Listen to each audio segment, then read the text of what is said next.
நடக்கும் ஊர்வலம் உன்னோட கன்னத்திலே வைக்கலாமா?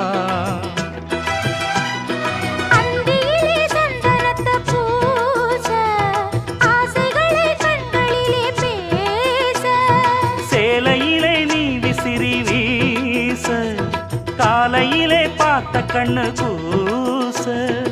என்ன சுகமோ எப்ப வருமோ என்னென்னவோ பண்ணுதையா ஆசை. மலையோரம் மாங்குருவி மாவிலையில் பாட்டெழுதி பாடுதடி.